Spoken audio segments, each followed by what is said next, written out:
Wait, so you're telling me he prophesized he prophesized the whoopings like Paul he gave Blood me. Deep Atreides, he prophesized as written, and he did it.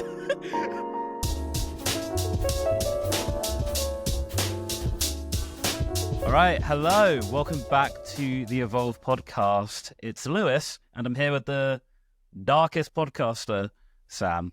How's it going, man? What am I supposed to do that intro? The darkest podcaster. I am ashy as hell, though. I'm not gonna lie. You know how much I moisturize? Do you know how much moisturize I did before I took school? My hair's a mess. I'm ashy. For the audio listeners, you're missing out. Get on fucking YouTube if you want to hear this. If you want to see this messiness. But like, yeah, I'm ashy. Let's just do this, man. It's been a week. You have to missed. How are you doing, man? It's been a minute. Yeah, so I'm back from holiday numero 1. But let's go. You got the second one. Let's go. Where's the first one? I gave it to my dad, didn't I? What, you didn't run? The medal to my dad. Yeah, go. I'll link the video. to the YouTube on the first marathon. But yeah, you should know. You said you watched it 4 times, allegedly. Yeah, I watched it. Wait, no, I watched the Instagram version you uploaded, not the YouTube version. I watched the YouTube version. Yeah. Wow. I watched that. Bears. Wow. I watched this. All right. No, it's fine. It's fine. I'll go find the YouTube and I'll watch that too. No spoilers. No spoilers. Everyone, link it. Everyone can watch it there. Yeah. I gave my first marathon medal to my dad. So first one was for my dad and my granddad who passed. And this one was for me. So I get to keep this one. Yeah, it's bad. So I should probably just go. I think this flows nicely into updates. Should we do weekly updates and then we'll flow into that just so I can tick that box off in my head? I mean, I want to keep you waiting. Yeah. You know what, actually, a lot's happened. You know what? Yeah, because I know I'm going to talk for like 20 minutes. So you're going to talk for an hour. I've got bare questions to ask you. I'm going. Okay, you know what? That's fair. I think that's fair. Okay, cool. Sam, right. Let me know what's going on with your week. First things first, after Lewis's multiple complaints, if you guys are here, especially after episode 4, I'd like to say I'm sorry. I have listened to it, and quite frankly, I'm as angry as you are that it happened. I'm as angry as you are that the episode quality was that bad. All right, and I know why, and Lewis knows why. But because I did it, I'm going to explain. So I'm very hyperactive, and I don't sit still, and I fidget a lot. And on my right-hand side here, I don't know what direction it is to you, man, but on my right-hand side here is the connection of my old mic into my laptop. And because I fidget, I effectively run out stuff on my desk to play with whilst Lewis is talking and I'm meant to be listening and concentrating. And I started playing with the cable that connects to my laptop. To me, I sound fine. I sound beautiful. Like the angels have come from heaven to grace you with their voice. That's what I think I sound like. To Lewis, I sound like... And that's not acceptable. So I apologize for that. Because I didn't know how bad it was. I was just there twiddling with the little cable, thinking if it's inside, it's fine. Pause. And I didn't know. So I apologize for that. To fix that going forwards, I have got a fidget toy. Now, Lewis has instructed me that I can't play with a few buttons. I can't play with this one, or this one, or this one. Yeah, there's 2 I can play with, and they don't make noise. So, going forwards, if you see me doing anything like this, YouTube, with video watchers, listeners, go to YouTube, you see what it is. I've got my new fidget toy that I'll be playing with. And once again, I'm sorry. So that's self-improvement number 1 of the week. Thank you, Sam, for apologizing to our remaining 5 listeners. Thanks, man. I've seen the analytics. I have seen it, and it just goes downhill with that mic. I heard, to be fair, it does go down. It is what it is. Anyway, so self-improvement number 1, done. Number 2, I'm becoming more accountable for my own shiz. Right, I'm owning it. Enough of this. I'm such a go-getter. As soon as the episode's done, can't be asked to do it. Going to bed. Gonna sit there, watch TV, and then procrastinate for ages, and then do a bit of something. or I just burn myself out to a point where I have no valuable output because all the good stuff I was doing, I trashed it by just overdoing it. So I did it. Website's live. Number one, Gang. the website's live. Any tweaks I do will be creative tweaks or little functions that Louis wants me to add, like an image carousel. I don't know. You want too much from me, boy. Okay, so there's that. Sorry. Yeah, it's all right. I love you. What else? Oh, dude. I've gone back into Thai boxing regularly. Yes. I want to ask you about this. We can tie it all in. Let's go deep marathon. Yeah. Let's talk about you for a bit. Okay. I'll sprinkle a bit of I did fitness too from Thai boxing. We'll come back. I don't know. We'll just talk more about marathon. I'm excited to talk to you about that. Yeah. Boy, I'm in pain. It's fine. We'll get there. And final one. What else? There was one last thing I wanted to say. So Ollie, my extrovert tech guy, CTO, Ollie, came to visit me. And he was basically like, I'm so sorry, dude. I've been away for so long. Because he's been on holiday. He goes snowboarding and all this stuff. So he's been away. And I've kind of just let him do his thing because I've been bothered about building a website for this and coursework and all this stuff. So Ollie came back from his holiday and we basically went for a meal. We sat down. We were like, where on earth are we taking this business? Because right now it's stagnant. It's not doing anything. And we sat there. We came up with a plan. We're going to do not necessarily not reinventing the wheel, but we're going to change how we market the platform. So all the functions will stay. We're going to try a new angle. And we've got people ready to support us with their new angle. So that's exciting. And the final part is my data collection for my PhD is complete. So it's all about typing now. Any delays going forward, it's purely my fault for not doing the coursework. It's not that, people aren't fulfilling the survey or anything like that. No, I now have to somehow magic up 50,000 words before the year's done. So I look like this. I'm ashy. Because you know what? This is the end of my marathon, Louis. I've had a crazy week. It's been super exciting. Now let's talk about you for the rest of the episode. Go ahead. No, that's good, man. That's good. It's good, man. It's good that you're busy. I'm glad that the marathon is done. I can now focus on what I need to do because doing things like this are so self-serving. It's a lot about you. So yes, thank you for being patient with me with recording because I know I'm on holiday and post-marathon and you were like, oh, do you want to record before you go? And I was like, nah, bro. So yeah, I'm getting back into the swing of things. I'm still in quite a switched off mode, to be honest. And I have another holiday this weekend. I'm going to Amsterdam for a few days. So I'm in quite a switched off mode.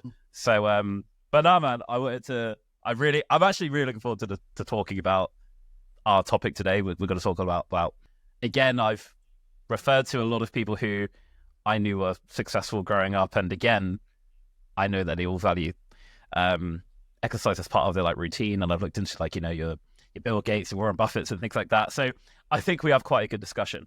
But yeah, just because it's a core part of my personality. Marathon 2. I don't know where to start. First of all, I want to say I'm really proud of Rosie because she ran it with me as well, and she was sick. She looked so cool doing it. So when I finished, so I didn't get the time I wanted. I did it in 4:42. I went under 4.5. But again, I did the best I could. And that's what I'm really happy with. And yeah, waddled back to see Rosie. And I was expecting Rosie to look distraught and be crying and be a mess because bear in mind, we were at mile 25. That's where my mates were. So I waddled back to see them. And yeah, saw Rosie. Rosie was cold with it. She just looked like she was having the best time. And she looked like she was going for a leisurely jog, and she just got it done. And going from during the training process, and she was really, really hating it. She kind of really took it in her stride and enjoyed it as a victory lap. Don't get me wrong, she found it hard, but yeah, I was just so surprised. But yeah, really, really proud of her for doing her first marathon. So big up, Rosie. yeah, and it was just such a really cool thing for both of us to do on the same day. Like it's just sick to share that with someone.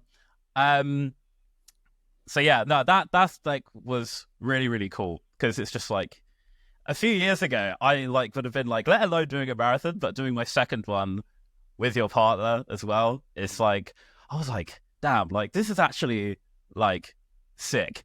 And it was like the day before or day after, I can't remember, but I felt like proud of myself for the first time in ages, because I was just like, this is kind of mad that I'm doing a podcast with one of my closest mates, and I've done my second marathon, and like I'm in a very happy relationship. I've got close mates, and I was like, this is fucking class. So it's been good to kind of look back and appreciate the journey. But yeah, in terms of like the marathon itself, very, very different to my first one. I was like way more prepared, and it wasn't like I was just really locked in, and I was locked in, but also able to like enjoy myself. I was in like this weird sort of like flow state of, I'm going to take in the crowds, like, like high fives and everything, but also like I know I had like a goal time that I wanted to do, which unfortunately didn't get. But like the first time I was very much like, it was like fear of the unknown, whereas this time I of course had done it before, and it's just the contrast of mindset of like the first time I was like, oh my god, like should I stop, and like am I going to finish? And I didn't have any of these thoughts at all. And that was the key like difference this time. And if those thoughts were going to creep in, I was just like, nope, got a job to do. Like, nah, forget it. We're not doing that today. Like, we're enjoying ourselves. And I remember like mile 16 of the first one was where I actually remember the exact place where I felt like a pain in like my ab and like my ankle and knee and everything went. And I remember seeing it, and I was like, we're not doing that today. Like, we're getting past this. And thing I'm gassed about the most is that I didn't stop to walk at any point in the marathon. Wow. And that was my main thing. I was like, we're not walking today. And I really wanted to in the final like 3 miles. And the crowd just kept you going at that point. At that point, you're just too locked in. It's like, you don't want to be seen walking like across 26 point, like the cross finish line. I was like, nah, ego got in the way, but like in the best way possible. But yeah, man, like London Marathon is just different, man. Like it's the best way to see London. Like if anyone needs any hope in humanity, go watch London. Like if people supported like random strangers, like there was this cold moment, and it was like around 24 mile mark where I'm wearing like my Macmillan like cancer top, because that's what I ran for, and a guy was running like alongside me, just coming up behind me, and we're running level. He was also wearing the same charity. We just looked at each other, just spudded, and just kept on running. Like it was just like it was just such a bro moment, and like you just do it along the whole time. Like everyone you see, like you're in charity, you're just like, yeah, nice one, and just keep on going. And it's just really cool, and it's just like I really like it because like you train by yourself and you do all this training, but you realize like there's 50,000 people doing it with you, and it takes you out of it, and it's just such a good community sort of like day. And yeah, it was just really, really good, man. And I put in the best that I could, and like the main difference with the last one was like I knew I got injured and I knew I could have done better, whereas like this time I knew like there is nothing more I could have done. And just moving back to where we finished as well, so Rosie, that's how Rosie's parents and my parents met for the first time that day. Oh, wow. Yeah. Oh, damn. So what a way to meet. So, yeah, what a way to meet. It was just like, yeah, because obviously we both done it and both parents came down. So, yeah, they met for the first time. Sweaty and stuff, though. Both like all sweaty and ooh. Yeah. But, yeah, man, it was absolutely sick. Yeah, it was cool, man. And it was really funny. Like, what's that? So we went to like this bar afterwards, like near mine, like just down the road. Mm-hmm. And I'm exhausted, and Rosie's just over the moon, like she's dancing, and I was like, not to be disrespectful, Rosie, but like you did not run hard enough because you should not be this energetic right now. But she was like, yeah, I did like walk a bit in Canary Wharf because like I was just exhausted. And I was like, fair, but I was like, but you have so much energy. And like she had a deep tissue massage as well, like 2 days later. I was like, are you sure that you, and the woman was like, you sure you ran the marathon? Because like you've recovered like so well. And I think she just trained like so well. Was that her first marathon? Yeah, it was her first one. And like wow. Yeah, it was the first one. And she was just so completely chill with it. And I was just like, damn, I was such a pussy in the first one. Like, I was just like, I was broken for weeks. I have questions to ask. So, but yeah, that's my tangent. But yeah, so, well, you're not done yet, because I've got so much more to ask you. Okay. So, you in the start, and when you first started, you said there was a point. Obviously, there was a point where you went ahead. Rosie was still running behind. Did you not want to do like both of us run together, one team, one dream type thing, or were you both on like your own journey? So Rosie's goal was to finish, which I completely respect, and my goal was to get sub 4:30, and our waves were like 5 minutes apart. What's a wave? So for London, there's like 2 different like start lines, and basically like the wave of people who start at different times. Right. So okay. the wave. Yeah. So like the start times. So the start times are like cut up into like 5 minutes, like from like 10 o'clock, I think. So how she was a couple of waves after me. It was just based off like your ETA. Okay. ETA. What you can do basically. Yeah. Yeah. But nah, I don't think we both didn't want to run together, because I don't think she wanted me to kind of like push to like do more. I think it's like it's quite an individualistic thing, and I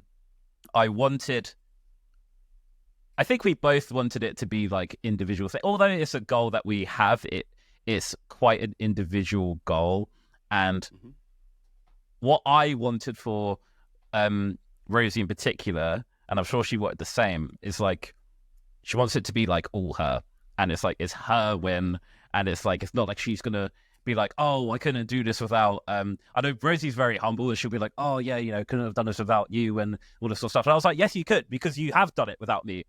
It's your legs, you did the training. Damn. Like it's all you. That's and I was cute, like, though. you can't. I know it's cute, but at the same time, I was like, no, you need to accept like this is actually all your effort. I have nothing to do with it. I can't train for you. You've done the work. So I'm trying to let her relish in, like, yes, of course I support you, but at the same time, you did this. It's not like your family or anything like that. It's actually you putting in the work. Yeah. So I'm like, no, this is a you moment to be proud of you for, and like be grateful to you. Obviously be grateful for the support, but you put in the work.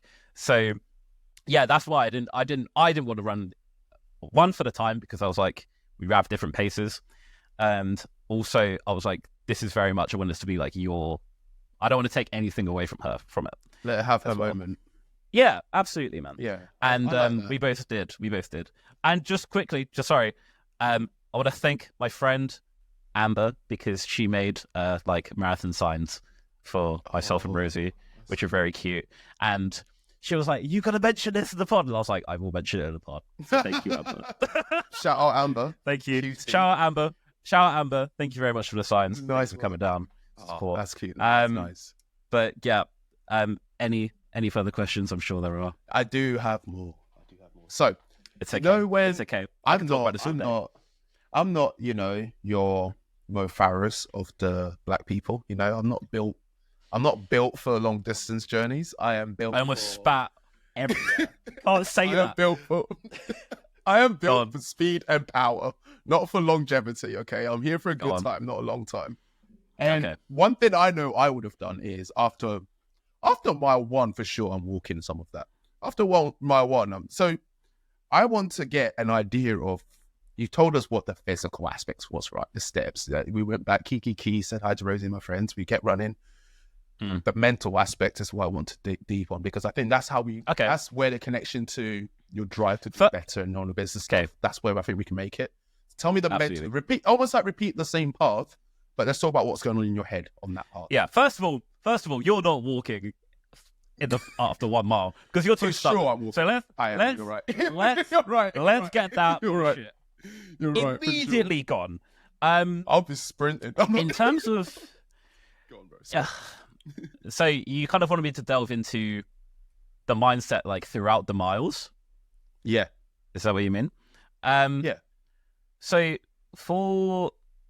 I think a good way to start is actually kind of like prep for the day before the race. Okay. So for me, like I felt very good on the day because Whoop told me that my recovery was 90. So I was gassed. I was like, I'm ready to smash the day, to be completely honest. So, and that was the best way to start the day. Like I got very, very good sleep. I just felt ready. And like my nutrition was great. Had the right amount of like hydration. So, and the way that I had it in my head was you got to, although it's a goal that you have for yourself, I don't exaggerate what it is. Like I was like, it's just another long run. It's just another training day. And I think with that in mind, you fall into the habits of what you would do for a normal training run. Like you eat the same thing, you dress the same clothes, like you don't do anything different on race day that isn't familiar to you. And you just treat it like that. And of course, because I'd done it before, I think was a massive advantage. I think just a massive mental advantage because you know the route, like you're familiar with these streets, like you ran them before. So you know where the tough parts are, you know where the crowds are going to carry you, you know where the crowds aren't going to carry you as much. So it's not exactly fear of the unknown, it's just known. So, and for me as well, because I think I was focused on a particular time, that you just got to break it up into small pieces. Like you don't think of it as, oh, okay, I've done 1 kilometer, I have 41 left. I was like, cool, I've done this kilometer on pace, let's do the next one on pace. And then you just break it up into every single kilometer into like 6-7 minute chunks. And I just monitored it that way as opposed to thinking how long you have left. Of course, you can't block out those thoughts of, okay, I've done this much left. And one thing that I did this time, I don't know where it came from. It was like when you did have those sorts of like, oh, you have this much left. It's like, oh, you have 10 miles left. And I was like, what's 10 miles? I was like, I've done 10 miles before. Like, it's calm. And it's like, I just kept on thinking that. It's like, cool, I've run 20 miles before. Like, cool, 20 miles left. I was like, it's calm. I've ran it before. And that's the thing. I was just like, I've ran it before. And right. I know I said I gave my medal to my dad, but what I did get is I actually got a tattoo on my left leg. My tiny... Oh, yeah, I've got 2 tattoos. What? Wait, yeah. what? Right, we can talk about this. Your first one? Yeah. I got this like years. I got it years ago. I got the first one after years uni. Ago, but I got after uni. But the after the first marathon, I got 26.2 in Roman numerals on my leg. Nice. And the thing is, I barely remember it because like I never look down at my left calf because they're so fucking tiny and I hate them. But like it's. For me, it's just like, I got this tattoo because I've done it before. Like, and the thing is, I just kept on going. It's like what I was talking to you about in the confidence and self-belief episode. It's like, I have evidence, and this is evidence. Like, I have done this before. So, in terms of my mindset, I didn't have any concerns of, oh, can I do this? And all this sort of stuff. Because I have, and I've done it when I was a lesser version of myself anyway, and I trained completely different, so I had no reason to worry. So for me, this was to enjoy. Like, the training is the really shit part. The training's the actual marathon. This is the victory lap, and that's what I was basically trying to tell interesting mindset, Rosie. Yeah. And the thing, it's like I said to Rosie, I think the day before, I was like, you've already ran 375 miles. This is just a little 26.2 you got to do. Yeah. Oh, goddamn. That is a good way to see it. That is actually really good. You know what I mean? See it. You've done the hard work. You've done that. Yeah, I like that. You've ran more than 10 times this already. Yeah. Obviously, not in one chunk, but you have already done this. Like, it's not like, don't big up the problem. Although it's a goal and it's super important to you, you've got to treat it like a normal everyday run. And that really, really helped. And in terms of my mindset, when I realized I wasn't going to get the time I was going to do. So for the first one, I did 5 hours 18. And so when I realized I wasn't going to get the time, I was like, well, it's a PB. And that's basically, so, you know, I could say I didn't get under 4.5, but I did take 36 minutes off my marathon time. So, damn. Oh, you were going for a lot then if you haven't run that before. Yeah. So that's actually impressive. Yeah, fair enough. Yeah, so I was like, I took over half an hour on my time.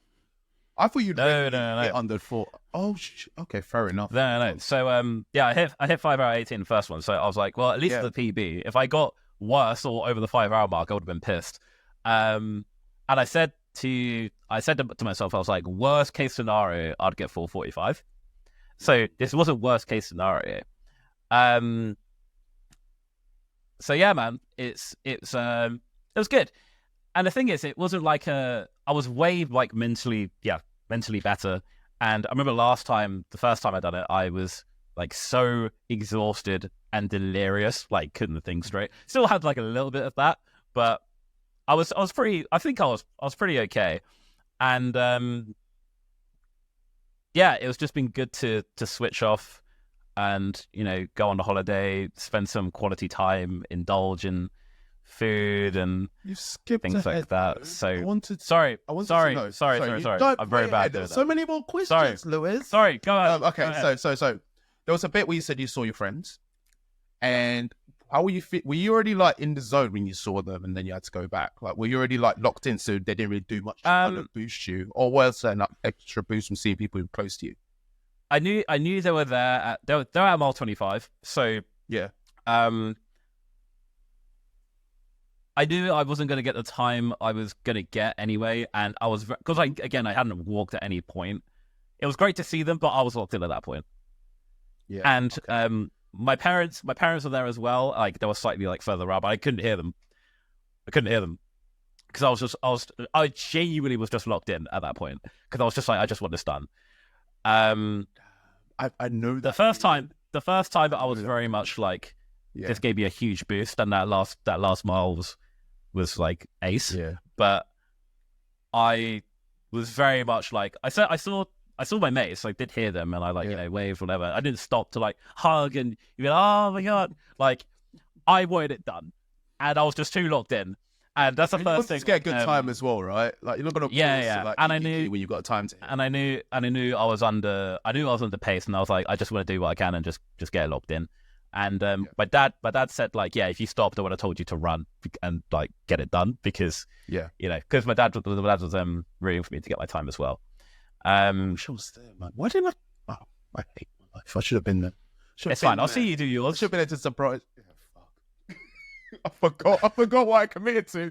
I actually forgot. I was sat here like, I could never. Oh, so yeah, I will be doing the next one with you. I aim to do the next one with. That's like 4 years anyway, right? Well, I think we need to. If you have any, how many years? It's every year. I want to. Yeah, it's every year, bro. Oh, but the thing is, I want to. This one. Do you have another question? Do you have another? No, let's transition. So what I wanted to, what I've been thinking about is what's next. Like, what's the next thing to focus on? And so the thing is, right, 2 minutes after the marathon, I was like, why do I keep doing this to myself? Like, this is horrible. And everyone's been like, Lewis, we know you're going to do this again because you didn't get the time. And I was like, true. But I said to them, like, oh yeah, you know, won't do next year, but you know, I want to do the London Marathon for its 50th year. So next year's the 45th London Marathon. I thought 50 years, cool thing to do. So I'll just do it then. And they just all go, yeah, no, we don't believe you, like, for one bit. And The thing is, I don't even know if I believe me. I believe because I know what I'm like. But the I thing really is, think you're gonna do it. No, as in, like they don't, as in they think I'll do one before then. They don't think I'm gonna wait. Oh, I know you 6 will. years. I don't think you will. I know you will do it. That's why. The thing is, changing my mind to like, in 6 years I'll do it with you, not the next one though. So it's interesting because in my head, right, I know that I want to focus on like the bit like design of studios, want to focus on pod and things like that. And marathon training takes up a lot of time, and it'll be great to focus on my 10K times and my half marathon times because I know I can do them and it doesn't take over your life. Mm-hmm. However, this is the thing. This is the thing, right? I have like this weird inverse of a entrepreneur or someone who says shit, because it's not like I'm saying shit and don't do it. I'm saying I'm not going to do the thing, but end up doing it, and it's like a weird inverse kind of thing. So I don't know. However, one of the things which I am thinking about is, because the thing is, the marathon now, it's a matter of, it's just for me now. Like, there's actually no reason for me to do another one apart from just being addicted to personal best, right? That's really the only reason I have, because I just don't need to, because it's running is kind of like a borderline fear I've conquered now, I would say, for me. And it got me thinking, like, what is something that terrifies me? Like, what is something that I can do that brings me fear, like running did when I was, a couple stone heavier and really out of shape and said I was going to do the marathon. And one of the things, I don't even know I want to air this out right now because I haven't even thought it through, but I would love to be someone who says that they've done an Ironman. Oh, bloody hell, Lewis. I would. Bloody hell. No, hear me out. I'm not saying I'm going to do this in a year. Jesus I'm saying Christ. in my lifetime, I would like to do that. You know what? And let me not be that guy. Let me not be that guy who's like, is this guy crazy? I'm gonna support you, and I'm gonna root for you. Whether you do it or not, I will be in your corner fighting, because I want to actually see this happen. I want to see you do it successfully, because I want to see what your mentality is already changing now. Like, right, I'm watching you now, and I know you bring energy to our pod. I know you encourage me to keep pushing and all these things. But I'm watching you now, and the life that I'm seeing in you, it's already more evolved than pun intended. Pun intended. But the life I'm seeing an evolved version of you, and I'm liking it. And I would hate to be the person to say, "Oh my God, this guy's doing it again," to then play a part in discouraging it. I want to see you do it. However long it takes. You take your time in doing it, but I want to see you do it. So, because the way that I'm not... The thing is that I know the way that I'd want to do it, and I've watched... I refer to Cody Ko, a YouTuber. He's like one of my favorite YouTubers. And he has this awesome video on how he completed a full Ironman. And it's a really inspiring video, and I watched it again. I watched it the first time when he released it, but I watched it again on holiday, which is just the vibe I was going for. But I was like, "Damn, that would be cool." And the reason why I have this idea in my head is because it actually terrifies me, the thought of doing it, and that's why I think I should do it at some point in my life. Because I have the running part down, but I am a shit swimmer. And I'm shit at biking, and it would humble me, like running that 1 mile when I was seeing dots and wanted to throw up, and that's why it's in my head. The way I'd want to do it requires resources, because I would want to hire a coach to fully train me and make sure, I'm not saying, I have to do it under 12. I just want to survive it, and that's something which I've been thinking about it for a while, and And I got into the periods of being like, bro, like, there's no way I'm doing that because it's like, it's so fucking hard. That's like a 100k subscriber goal. As soon as we hit but that, the thing is, afford a coach. You should be able to afford that. But the thing is, it's like, you know, marathons, I'm not trying to belittle the goal of a marathon in any way at all, but I've done it now, and I'm not going to grow from doing another marathon. And I mean that in like the nice, like, no, I'm trying not to be egotistical about it, but it's like, I don't think I'm going to grow any further doing another marathon. Right. And so for me, I want to put myself in an uncomfortable situation, right? Because running now, doing a marathon, it's I'm not saying the task of doing a marathon is comfortable, is not at all, but it's not as uncomfortable as it is doing the first one, because I've now done it twice. So I'm trying to think what's gonna scare the shit out of me, and how can I push, like, what's the next like big thing that I would like to do physically. And the Ironman is completely fucking insane to me. And that's why I think that'll be really cool to do, because I genuinely, like, right, there's no way I could do that in a year. Like, there's no way. And the fact that I think I can't do it means I would actually attempt it at some point in my life. This could be in like 10, 15 years, by the way. But it's something which I would like to do. Race card out. I don't think I've seen a person of colour ever cross the finish line. Thing is, apart from you know who, apart from Mr. break my feet to win a race, apart from that one guy, who has? Apart from David Goggins, is what I'm basically saying. I'm gonna get to a point. Apart from him, who do we know that's actually done this? Has he done an Ironman? I mean, he definitely. He's basically done. He's lived. He's done what? He's done what? Yeah, I was gonna say his life is an Ironman. So apart from him, the thing is, right? I don't. I mean, it doesn't really matter to me, to be honest. I like that.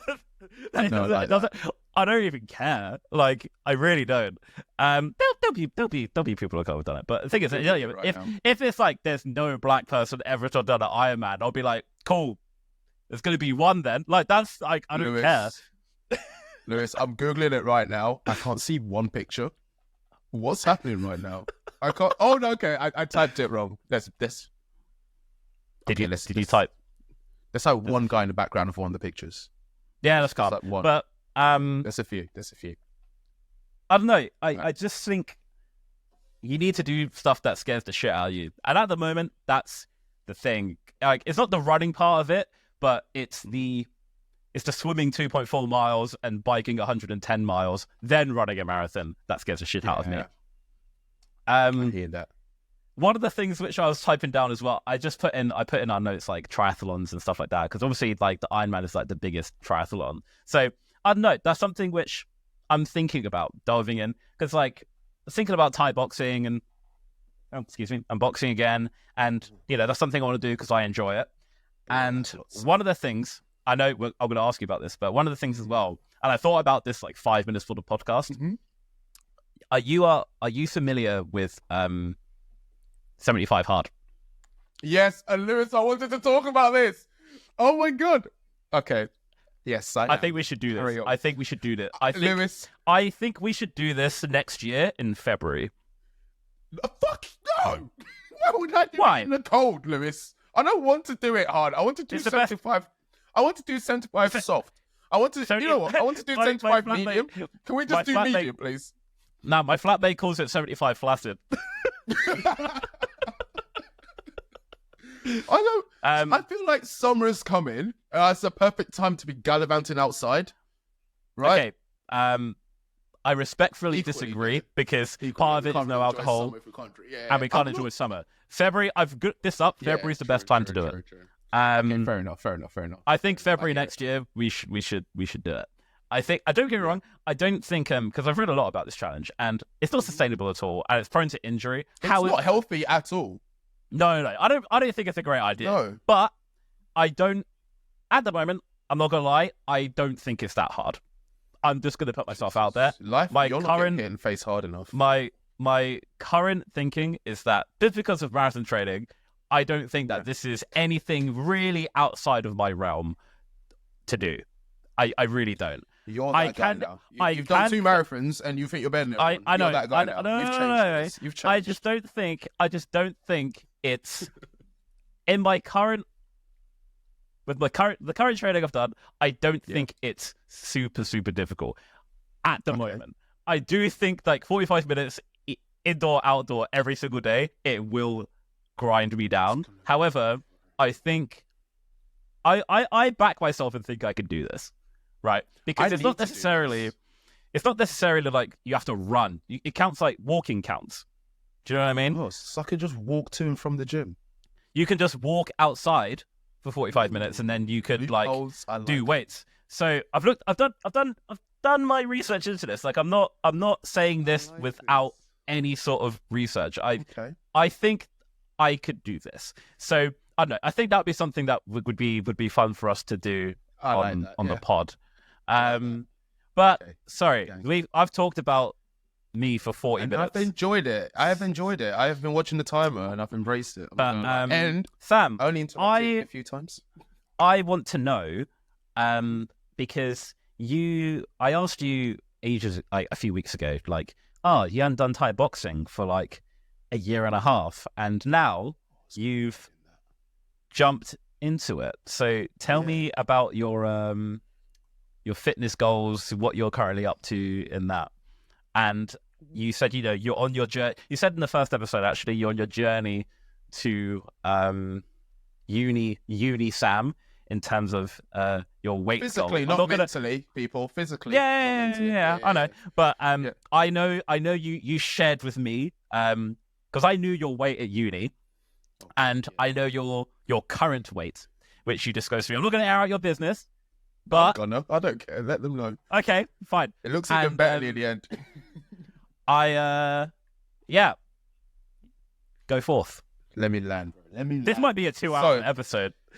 You know what? As long as I didn't screw up the sound from like clicking my chair, this is gonna be a long episode, and I unplugged my other monitor. As long as that hasn't caused any problems, Lewis, it's gonna be a good episode. We're all good. Right. Cool. So there is a significant difference between saying I did Thai boxing to saying I do Thai boxing. Right.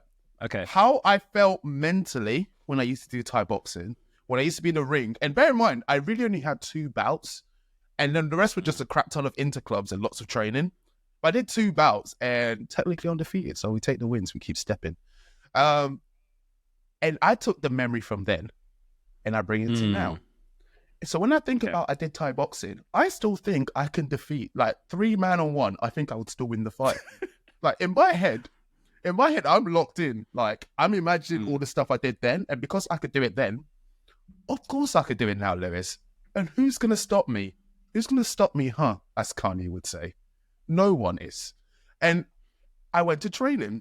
I went back to my old coach, the only man who I'd say understands me well enough when it comes to coaching, because we've talked about this many times. I don't respect authority. But this guy, Lee, he can get me to do anything. 20 push-ups, I'm already doing it, sir. 20 burpees, I'm already on 10, Lee. What were you saying? I'm already there. Like, I went back to training. And I remembered the hard way that there's a significant difference between I used to do Thai boxing and I do it now. Because Lewis, tell me why everyone's doing sit-ups and I'm still on the floor. I'm still staring at the ceiling. I felt like an anime character before they got beat up by the bad guy and then got better. That's what I felt like. I was laying there staring at the ceiling and I could just see vapor from my face floating upwards. And I looked to my left, and there's this blonde chick who was just like beasting push-ups. I looked to my right, and there was a 12-year-old. He was already back to burpees. And then I just looked down at myself, literally did my 5th sit-up finally, looked down at myself, and I'm just like, what have I become? I used to be, my last fight I did for Trent, I think I weighed in at 70. My last proper fight, I weighed in at 76 kg. And then there was a point where I think I did a fight and I weighed about 80 something. But that was like an extreme. That was me thinking, oh my God, this has gone too far. I currently weigh 111 kilograms on a good morning. Right? It's got too far. COVID took its toll. And right now, I'm just...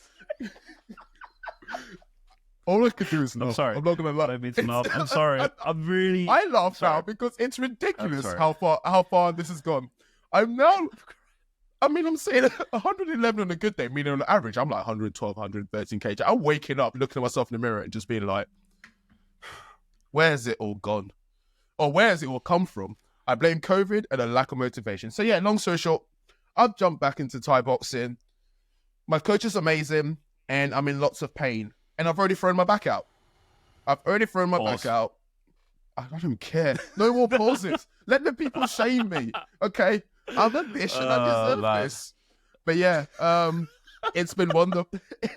Right now, they're all training. Right now, they actually are training. And I told the coach, it's like, so I've done this on my back. And he's like, right, I've got to do something called a sacrum stretch or something. I've not really looked into it. But he said it's something about like doing the figure 4 stretch. And I can't describe it because I've still not watched the YouTube video to properly do it. But I've got to do all of that. And I would say it was a humbling experience.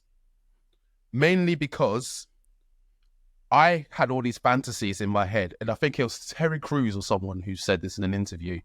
He basically said that when people think of a moment or think of how they react to a moment, we all play a little movie in our head where we're the main character. And everything usually turns out well for us in our head. Like when you're about to have an argument with someone, you've already won that argument in your head. So when you get slapped up with words in person, it hurts more because you're like, where did that come from? That was me training because in my head, I already planned out the training session. I already planned how I was going to do head kicks on the bags. I was going to practice all these things. I was going to do like a Superman punch. And I realized even in my imagination, at most, I was doing 5 minutes of exercise. At most. Right? So in person, when we were like an hour and a half, almost 2 hours into our training session, because it's Thai boxing, you go in hard. Like we'll start at 8 and we'll be done by 10. Yep. So we're there like for a while. And after the first half hour, I was done. I was done and dusted. I'd already outlived my wildest hopes and dreams from my imagination. And I was just there looking at the clock, hoping it'll all end. But I will say, I'm committed. I'm committed to regularly doing this. So it's training. It's 3 training sessions a week. I'm committed to, at the very least, trying to do 2 of those. Yep. Every Friday is sparring. If you remember sparring, Lewis, like getting basically beasted. In uni, it was different, right? In uni, sparring was, you got that girl I wanted. So now welcome to the ring.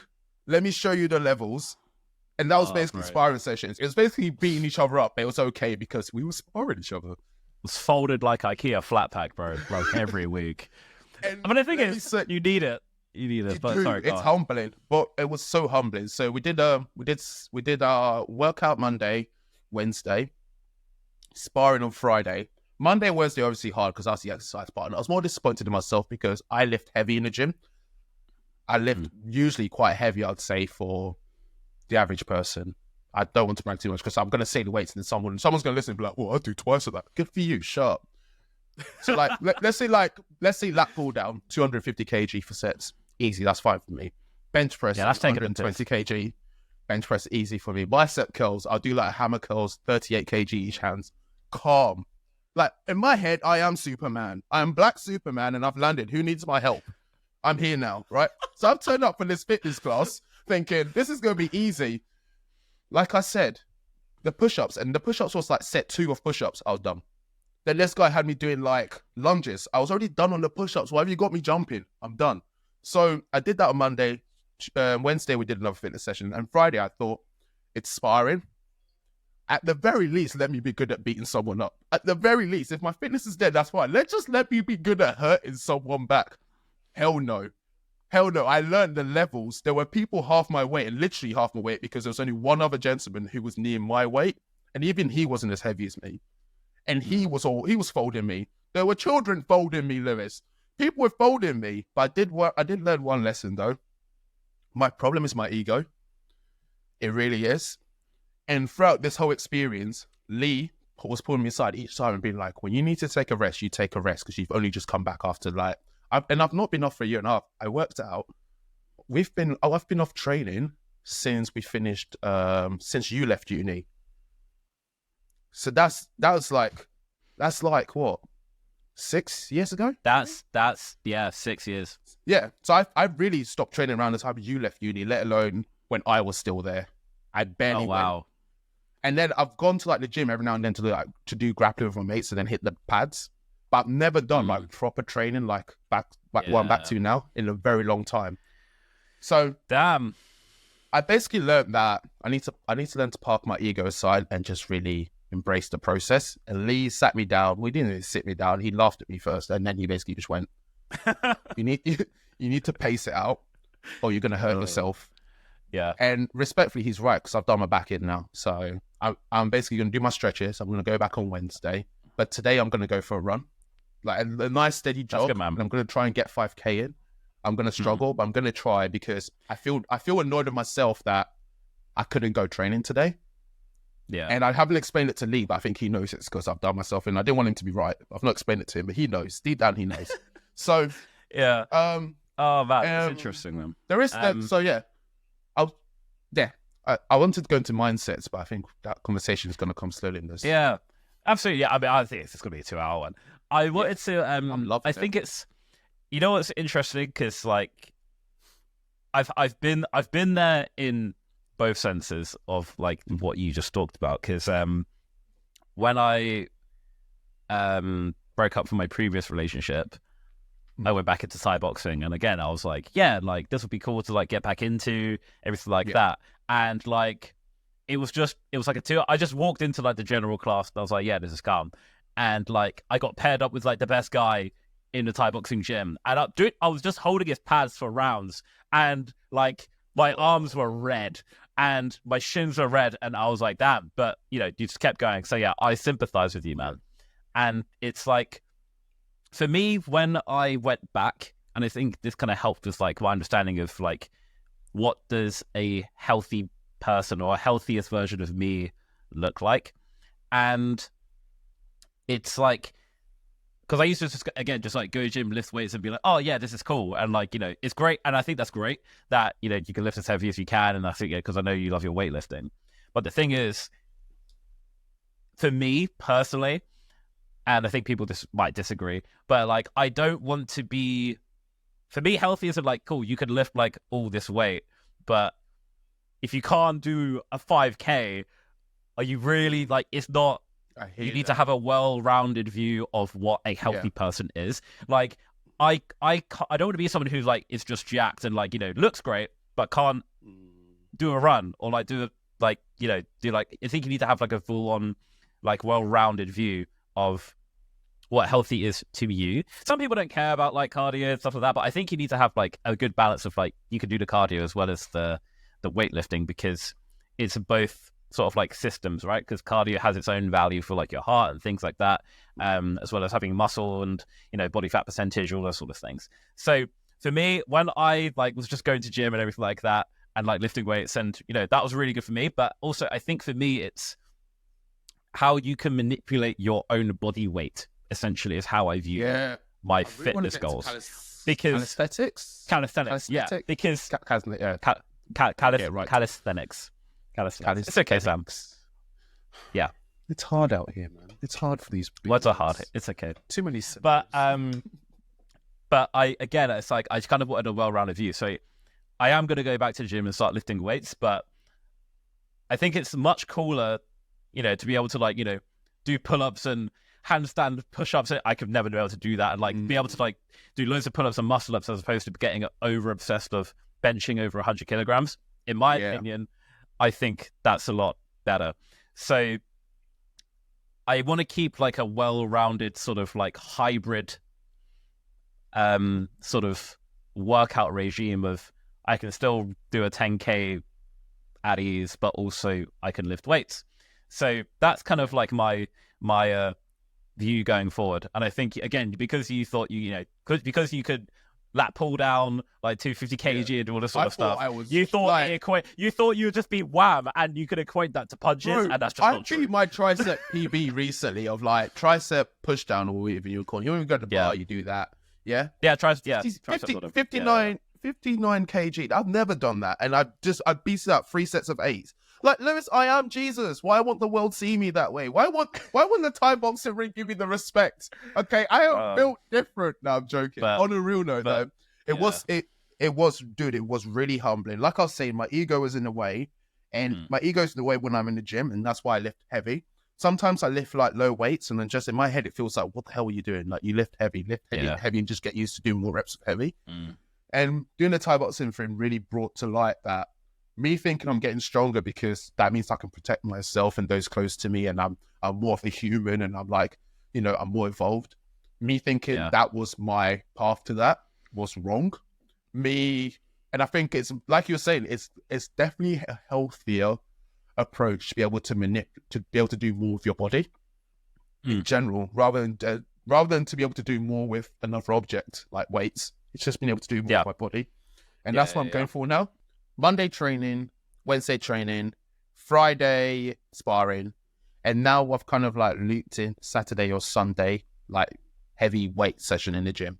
Because one thing I'm fearful of is obviously like losing the strength, because that's what will happen. Because weighing 111 kg, and I'd say my body fat measures around 20, like 18%. It depends really what I've eaten the day before and all this stuff. But like my little scale thing tells me on average I'm about 20% body fat.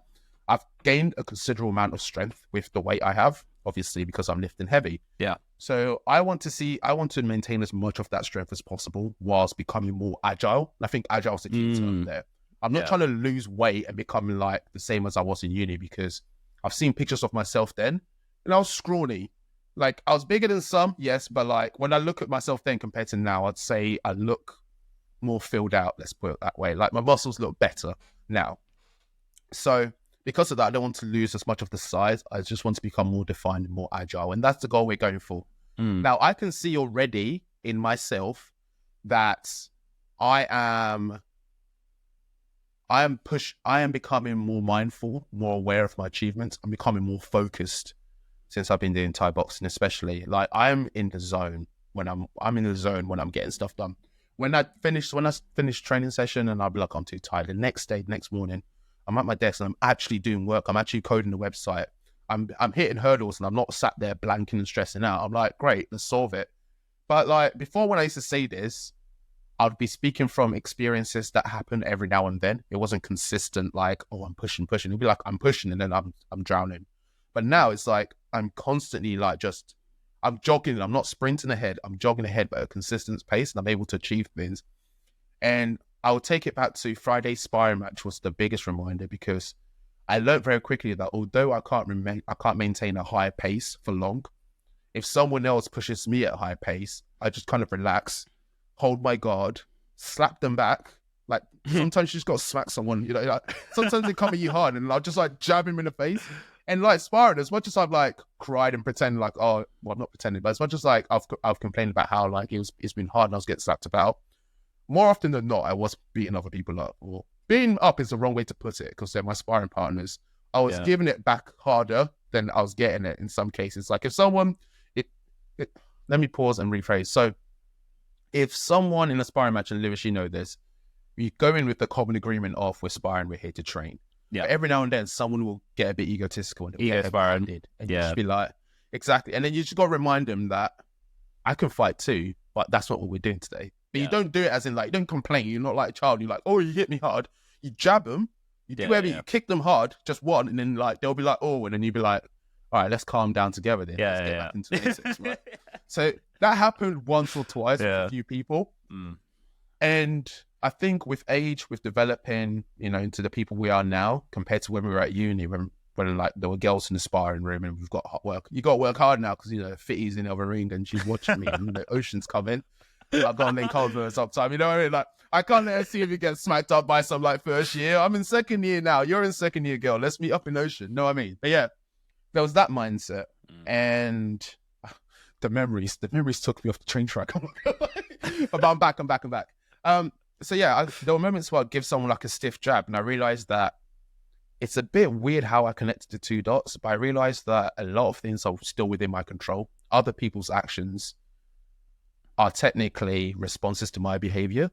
So therefore, I still have some influence on how other people act. Because what used to happen when we sparred in uni was someone would pick up the pace and then I would pick up the pace to try and match that. But back then I weighed less and I was a bit fitter, so I couldn't maintain that pace at a high level. But now I'm different. I weigh more. I have to carry a lot of weight around compared to others. So I have to learn to manage it a bit more. So I was just like, literally mid-sparring, I was like, what if I just slowed down because we had like 15 rounds of sparring, and each round is like 3 minutes long with like a 1 minute break. So I was like, what if I just maintained my casual pace, but every time they went in hard, I just jab them back hard and I just focus on defense. And it's weird, but like in one sparring session, I rebuilt my technique, and I can apply it to my life now of, rather than burning myself out trying to achieve all these things, why don't I just plan it ahead a bit more? And like, yes, I think I can build a whole website in a day. I have done that before and I can do it. But what we're trying to build right now isn't like a little pet project. It's something that I can go on into the future and do a lot more things. So let me pace it out. Let me actually structure it in a way where I do the little bits now. And literally that has changed my whole mindset today at work. Like I'll be sitting in boring meetings, and even the people who host them know they were boring, okay? But like, I'm sitting in boring meetings, but now I'm just like, let me just not type right now. Let me just sit here. I've got a whole week to achieve the tasks I need to do. So let me just embrace this meeting for what it is. It's almost like you're treating it like a marathon. No, you're right, bro. No, like I said, my week has been a marathon. It's true. Yeah, you did say that. You did say that. But yeah. I'm really embracing, like, I mean, I look like it. I feel like my camera changed a bit. The lighting changed a bit in the room, so I'm looking less ashy miraculously. But yeah, I'm just embracing life for what it is right now, and I've really enjoyed my week so far. I'm definitely going to keep going sparring. That's good, man. I'm obviously going to be paying monthly for everything, but I really want to commit this. I don't want to see this as like not to say the marathon thing is easier. I don't think it is. I think it'll be harder for some people, especially like me. But I don't want to like have an end goal where I'm training for something. Like, this is the event I'm training for. Once it's done, I can relax. I want this to become a habit. I want it to become like I was at uni, where if I didn't train for a week, I'd feel like, well, what the hell's wrong? You want like you want like a sustainable sort of exactly. And it's weird that you mentioned like if you haven't trained for a week, you feel a bit sluggish, because like I haven't. This is the longest I haven't trained in years, like genuinely since the last time I did the marathon. And it was like I already feel myself like relaxing a little bit too much, and I've been getting a little bit like lazy. And it's because I haven't worked out in like 8 days. So I'm going gym tomorrow because I slept in like so long today, even though I've just had a holiday. And I'm like, okay, I need to actually start doing something, because I'm just going to fall into this habit of doing it. And you know what? We've talked a lot about training, and I do want to bring this back into like bigger business focus. But I was thinking about what my flatmate Ricky said. Like, he said, you don't hate running because otherwise you wouldn't do it. And I feel like I now have clarity on my feelings towards running. After all this time, I finally have my right. I don't hate running. I hate marathon training. Right. What's the difference? Marathon training and running are two completely different things. Like, you know, when you just go into a class and you're just doing into Thai boxing and you're just doing a class, it's like, it's cool, it's fun. When you're training for a fight, oh yeah, true. Do you know what I mean? God, drinking. It's and like you go to Thai boxing because you want to, but then like when you're training, you have to follow a very like strict regimen. You have to run. You have to do, and like it's all this components. Marathon training, I do not like. The marathon day, I do like. Running, I don't actually hate. It's the marathon training that I don't like, but I like. So I now have a bit of clarity. So for me to say I hate running isn't necessarily true, because I can now do it easy and it doesn't really cause me much discomfort. Probably in the cold I won't like those runs, but to say I hate running would be it would now be a wrong statement to make. I do not like marathon training though. That is what I will say. But I now feel like I'm getting addicted to those like personal bests and things like that. But I don't like the training that's involved. And that is my answer. When someone says, do you like running? That is what I will say. What is your like... Oh, Karen. I was going to say, do you have... Like, you know how I said I don't really have a goal to achieve with Thai boxing. I just want to keep doing it. I want to keep getting better, but I don't know what the end goal of that looks like, and I'm fine with that. Is that similar for you when it comes to running, or do you have a goal? Is the Ironman the goal? Honestly, I mean, Ironman would be really, really cool to do within my lifetime. I think that's probably in the next 10 to 15 years. My goal is, like I said, it's long term. I just want to be able to continue to run 5Ks and 10Ks with ease. Like, I'm not necessarily like a time, but I would like to be like, you know, in my 60s and be able to like, you know, do a 5K under half an hour or do a 10K under an hour. Like, and that in my head is a healthy person. I think that's why I do the running, is because in my head, I'm not saying this is everyone's view, but in my head, someone who I view as healthy, and for me, what being a healthy person is someone who can run or do cardio, has quite good stamina, like cardio wise. And for me, that is running. For other people, it might be rowing, it might be biking, whatever. For me, if someone says, "Oh, Lewis, how do you see yourself like as a healthy person when you're 50?" I'll be like, "Oh, I probably lift weight a few times a week, and I can run 10K, 5K, and, you know, not look like I want to die when I'm doing it." That's basically it. And so I just want to continuously keep up the ability until I can't. So, and it's quite, I heard this on it might have been even a TikTok or something like that, one of those motivational posts, but it's like, if you change the term like "I have to" "I get to," it's a good perspective switch. That. You know what I mean?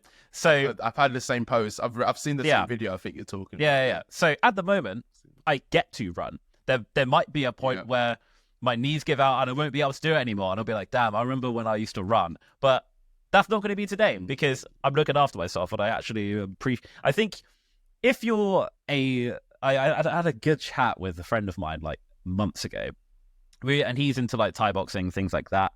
And he said something and it really stuck with me. And he was like, you know, if you're like a well-abled person, like you owe it to yourself to look after yourself. I'm not saying like you have to be like, you know, develop an 8-pack and things like that, but like there'll people who would kill to be in your position.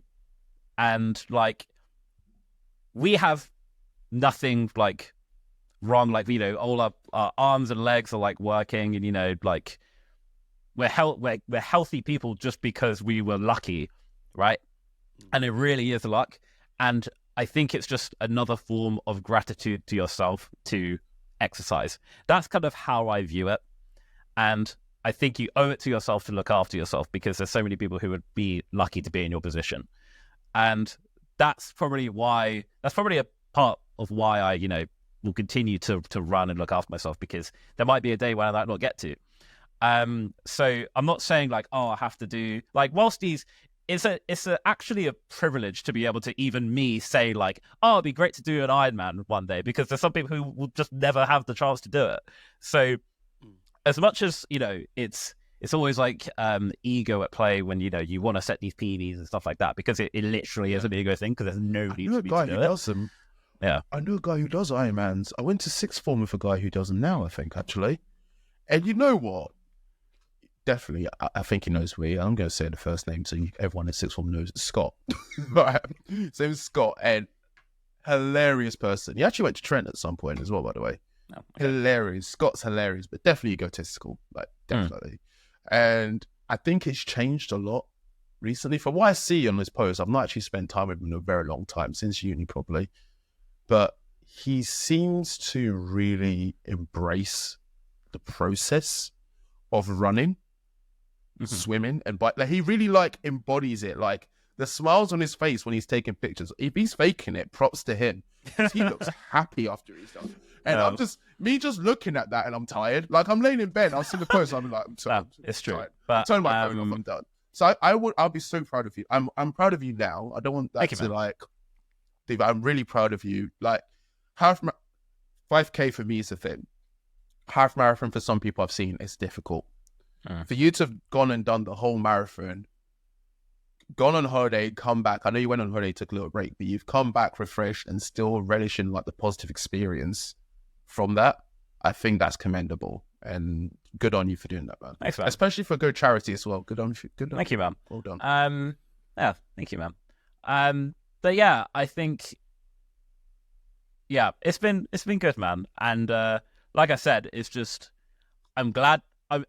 Even though I'm not like at the the weight goal that I want, I still want to lose like a few kgs. I still want to tone up the body and stuff like that. However, my body's got me through 2 marathons, so it's body positivity and all that as well, man. So I think you gotta be grateful to yourself and not beat yourself up when you're trying to do all these goals. But I would say, before we bring this back to business and stuff like that, but I've really enjoyed this conversation. It's like, I would say, like, if there is a physical goal that scares the shit out of you, I think you need to do it. And I know it sounds such bullshit coming from me, who's done a marathon twice, but for most people, running is very intimidating, and it is. And what's been really great to see actually as well is like now like out of my friends, like some are now like one of my friends in particular is now like considering doing a marathon. Like some of Rosie's friends, they've now signed up to like, oh, like this has been really inspiring, and like they've signed up to do marathons as well. Good. And it's really cool. It's really cool. And and I love that people go like, oh, if they've done it, I can definitely do it. And I genuinely think if I've done it, anyone can do it. If you're if you're everything's like healthy person or whatever, even if you've got working like legs or whatever, you could do a marathon. I really do. And like I said, I've been very open about my relationship with running and like with my fitness in journey, because I wasn't a healthy person, I would say, for most of my life. So, or like I wouldn't say I was like physically healthy. Like I've never been like over the top, like good, like with running and stuff like that. It was always something which I've struggled with. So, yeah, I think honestly, everyone should try to do a marathon. I really do, because I think you learn a lot about yourself. And the main thing which I've got from it is like, ever since the first one in particular, whenever I've gone for a run which is less than a marathon, or I've done a gym workout and I think I'm tired, I think back and actually be like, actually, I have so much more left. And it's like that 40% rule that like David Goggins, where it's like when you think you're done, you're actually only 40% there. And it's so true. And I refer to that and be like, actually, I'm not tired. I know what tired is. I know what tired for me is, because I remember when I was at 26.2 and my legs couldn't work and I was exhausted. Like, I know I've got way more in me. And that's been really good to kind of like tap into when I think I'm tired. I know I know for me what tired is. So yeah, man, I think it's cool, man. Like, I kid you not, like there's moments where so in a previous episode I've talked about like my upbringing and how like it was tough but loving, right? My parents are like all about corporal punishments when I was young, and then I got to an age where it was more like, I'm not going to hit you, but I'm disappointed. And then that was to tell it off, and that still stung and all this stuff, right? I always saw that as character building, and that made me one of the most resilient people I know, because I've lived through some terrible times in my own life. Not as bad as like a war-torn country or something. Like, most of these are first world problems, but mentally they've been very difficult, right? And because of that, I always thought I was a resilient person. One thing I've realized was I've never got over my anxiety issues. I've just masked them, or I've developed a habit of thinking around them. So I've always had anxiety throughout uni and everything, but one thing I've got good at is masking it and pretending everything's fine. And I usually mask it with like being very extroverted or being over the top with my behavior. Like, we'll be on a night out with a group of people and I'll be like in ocean topless and all this stuff. Like, I'll do things that I know I'm completely uncomfortable with, because doing it would then push like the boundary higher. So if I am uncomfortable, coming back to normal would be my minimum, rather than sitting there quietly being my minimum. And I've done that for so long, I think I forgot the signs of my own anxiety. I've lost track of like, Sam, you're feeling a bit down now. And whilst doing sparring especially, I remembered, or it came back to me like the moments where my brain is tricking my body into feeling weaker than it is. And it was when a guy called Lawrence rushed me. Like, you know, I was talking about earlier about how, like, when someone picks up the pace, I try to match the pace. Yeah.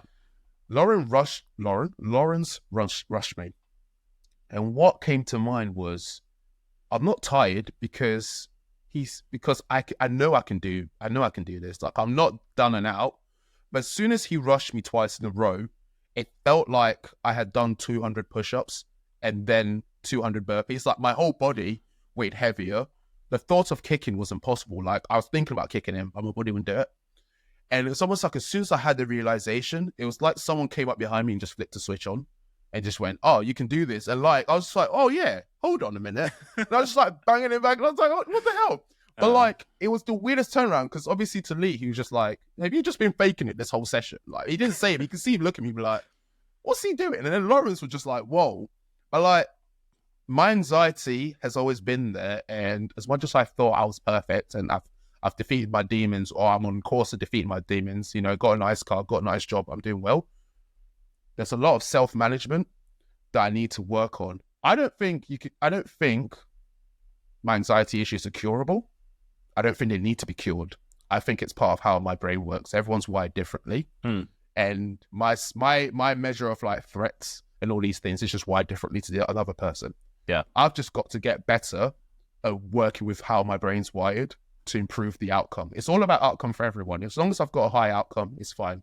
Everyone's got their own way of, you know, working their journey until they get the same outcome as everyone else. And I've just got to find a way around it.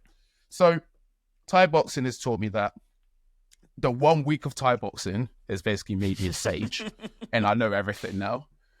But no, being serious though, dude, it really did bring home, and I'm really enjoying this health journey that I'm on. I'm enjoying the journey you're on, even though I've not lived it, and I'm excited to give it a go at some point as well, because these physical challenges, I think, really remind me that in weird ways, mental health is equal to physical health, but they're not the same. They're equal in terms of the output they can have on you. Like having a healthy mindset sometimes is dependent on a healthy physical body. Absolutely. And vice versa. There's a really awesome clip, and it is Piers Morgan talking to Chris Williamson from Modern Wisdom.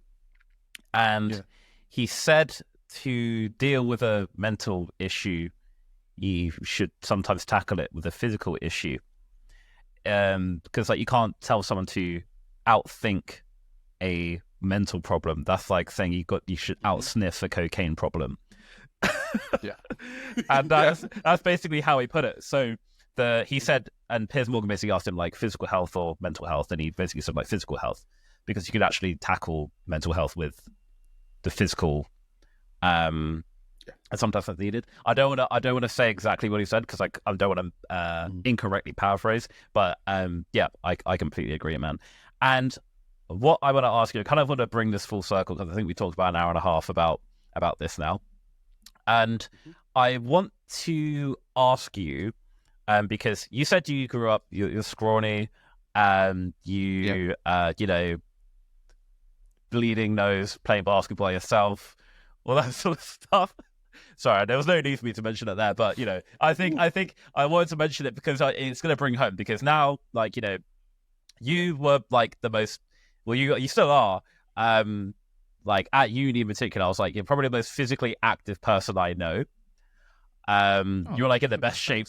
You're like in the best shape of anyone I knew. So I wanted to ask you how your fitness journey, going from scrawny Sam to Sam, and how do you think your fitness journey has basically helped you in your business journey? Because from all the research that I've done, there's a book called Change Your Habits, Change Your Life. And this guy basically studied like 177 self-made millionaires, quote unquote. I don't believe in that term. I think it's bullshit. That's a different episode. But 76% of them exercise pretty much every day. And just to go off on a tangent before I before I pass to you, like just to bring examples, like Obama, he said it was like non-negotiable for him. He made it a priority. He worked out 6 days a week. Michelle Obama worked out every single day at 4:30 every single day. Warren Buffett, even though he drinks like 5 bottles of Diet Coke and he has Mackies every day, he still works out 3 times a week. All people who I know are successful have some sort of exercise regime. And not saying like, you know, there's six packs and abs, but like Bill Gates, all these CEOs, every single one of them has a regime of some sort of when they're doing something physically to make better decisions. And all research points to basically improves all like cognitive function, things like that, makes you smarter. So there seems to be no downside to having a healthy exercise regime. So I want to ask you a bit about, over to you. I want to hear about yours and how you think it's helped you and your business. Yeah, you're not wrong in terms of I've always been physically active, but I think I've always done it for the wrong reasons. So when I first been super physically active, I did it because I was trying to beat my demons. You know, I got bullied without realizing I was being bullied. Can I just highlight? Because I was just as smiley and like oblivious about life when I was a kid as I pretty much am right now in most situations. In terms of like, there was a moment where someone in secondary school literally had to remind me that, you know, we're picking on you, and I was just like, oh, and like that breaks my heart. It switched, right? But Liz, that's when it switched. I was just like, oh, demon time then, because I was like, right then. I'm going to be the most sarcastic person you've ever met, because I realize sarcasm trumps any kind of bullying. Like, if you're going to make fun of me, I can double down and make fun of me more than you can make fun of me. And not just that, I'll flow on to cussing you and your mum as well. And I just became like the sarkiest person ever. And then, oh man, it's like, I've had like loads of these major turning points. And I remember there got to a point where like sarcasm didn't feel sufficient. Fighting back when someone was like, oh, fight me. And I'll be like, all right then. Because I went from being like the kid who like people thought easy to pick on. If I offer him out, like he'll say no, and then I was like, nah, let's do it, let's fight them, right? So I became that guy, and it got to a point where it wasn't sufficient. Deep down, it's because I wasn't actually addressing the issues. Like I wasn't taking myself out of situations. I wasn't going to find better friendship groups or these things. I was just dealing with things as they were. So the health journey came into play more later in secondary school, early sixth form, and then actually, funny enough, in sixth form. Around that time I was into MMA and all these things, and then there was a guy who was in the sixth form who it turned out his dad has been training him like little Bruce Lee for the rest of since he was so young. He hammered me in the drink, right? Because in sixth form I was the MMA guy, and then he showed me no, you simply joined the darkness. What was that thing Bane said to Batman? You simply joined you think darkness is your ally. Yeah. He was Bane, right? I'm Batman. He literally, that was that kid, right? He was molded by that. You know, so he humbled me. He humbled me in my shitty like Lonsdale boxing gloves and my shitty tracksuit in the ring. He humbled me, and I had to go back to sixth form. And I was just like, never again. So then I got even fitter. You set me on Batman, because I literally just watched Dark Knight Rises the other week. It was like, what for breakfast? Your spirit or your body? And he just go, bah! Oh. I fucking love Nolan trilogy. So good. Sorry, every Lewis, every leg kick he hit me with was like a repeat of the scene where Bane breaks Batman's back. But bear in mind, it was like he had basically told everyone in sixth form he's gonna beat me up, and I was like, well, we'll have to wait and see them, won't we? Because I do MMA, so we'll be fine. Never had a fight. Never had like a proper fight. Just did loads of. Wait. So you're telling me he prophesized. He prophesized the whoopings like Paul Blood Deeb Atreides. He prophesized as written, and he did it. Like the Old Testament said, he would humble me, and he humbled me in the old and the new. I came to sixth form with all my mates just looking down at the floor like, yeah, you can't let us down there, bro. And I was like, I've got to just double down. So once again, I doubled down on the fitness journey. Yeah. And then when we came to uni, that's one of the reasons I picked up Thai boxing as well, because I was just like, that will never be me again. And that's the same mentality. So bear in mind, my whole fitness journey to date has been making sure, basically trying to like defeat demons in the past. Like put me in the same situation now, no way would it end in the same way. We way completely different. I'm way more trained than he is. He's let go off his fight. We both know. I've even spoken to him since then. And I remember like he brought it up and I beefed him over it. I was like, let's do it again. He was like, well, obviously I know you'd win now. I was just like, yeah, I thought so. I say it loud so everyone can hear you. But like my ego got to me. And once again, it was a reminder that I did all this fitness stuff because of my ego. But I'm finally, at the age of 28, soon to be 29, I'm finally connecting the mental benefits of the exercise with business and with actually improving the future rather than trying to fix the past. And it's a whole different world now. Like, it's a whole different mind game. I used to work out because I used to get picked on, and now I want to be bigger. And then I was constantly chasing my own tail. And then I'd work out because girls would be like, oh, you look good. So I'd be like, oh, I've got to maintain the outlook because, you know, we got to go out tonight.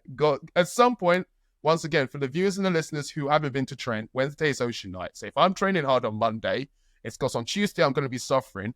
And on Wednesday, it's going to be peak for me. Like, my body's going to be at optimum level, no muscle pain. I'm ready to go. There, listen to Baywatch, swinging my top like crazy, right? So I realized that I was basically overcompensating. It was an ego game, but now it isn't. Now I'm focused on the future. Now I'm focused on, I'm doing these exercises because I need to be at my mental peak. I will say my memory's getting better. I'm definitely a lot more focused than I used to be. The fidget toy helps. And I'm enjoying the process a lot more than I used to. And that's because I think when I get to a point where I'm struggling, I also remember, but you did get smacked up by Lawrence and still came back tough. So are you really tired, Sam? Like, can you push a bit more? Yes. And sometimes I reach my limits. And why I stop isn't because I'm tired. I stop because of something you said that reminded me. It'll take me an hour in the state I'm in now. But once I'm more refreshed, it'll take me 5 minutes. So I'll stop knowing that. Let me go to bed by 11 so now I can wake up at 6 tomorrow and come back at it again. So wake up at 6, walk around the house for about an hour, have a coffee, 7, do some work. And then by 9, I'm at my desk ready for work. Yeah. So yeah. For me, that's what it's like one of the things which, so to go back to Obama as well, he loves to work out in the morning because he actually said... Obama, did you say? Obama. You said Obama. Obama. I'm sorry. I Sorry. had to call you. Sorry. I had to pull you up on it. I know. It's the one... The one time I didn't say a word properly, Sam. Okay. I'm here with calisthenics. You're here spelling the hashtag to a fucking podcast room.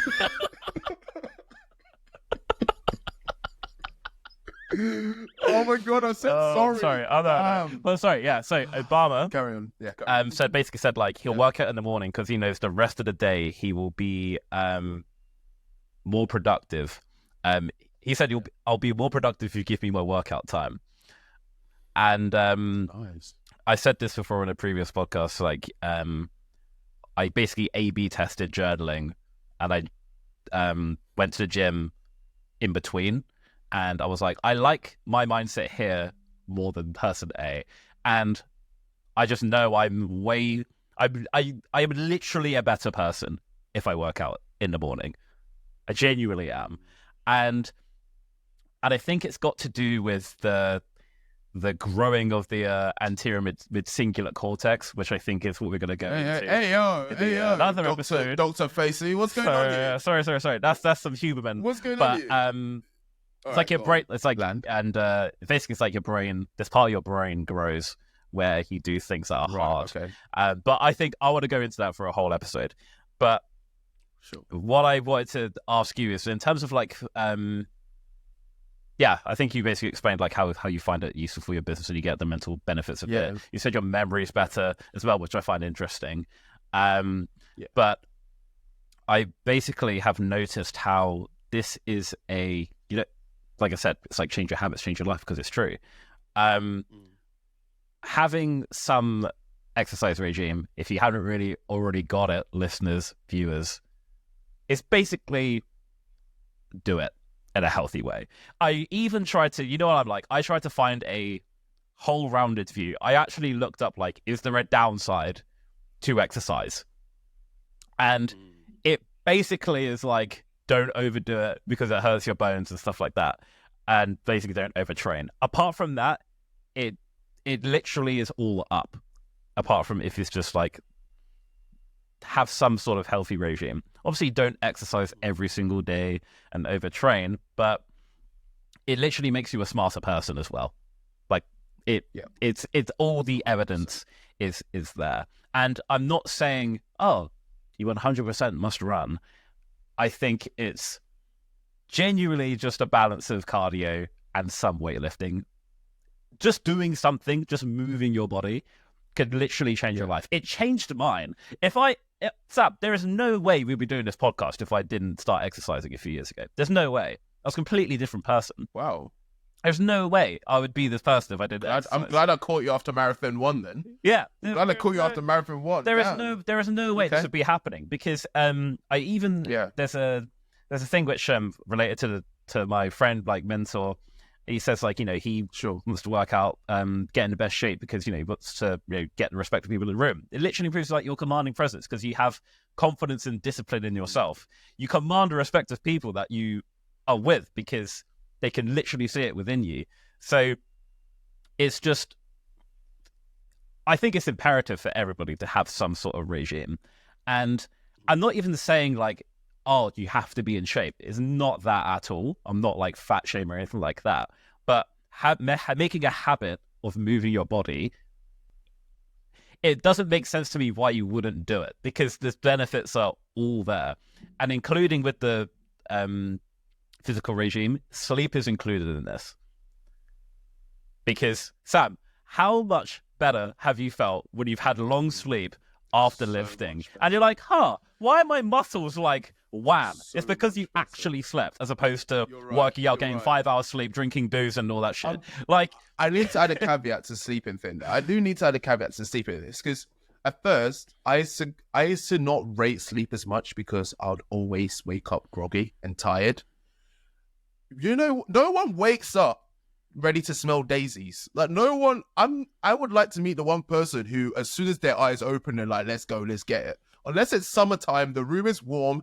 You are enjoying life. You've got servants holding your blanket, ready to like throw your shower gown and all that stuff. Fair enough. Good for you. Must be nice. But I don't think anyone wakes up like, my eyes are open, magic time.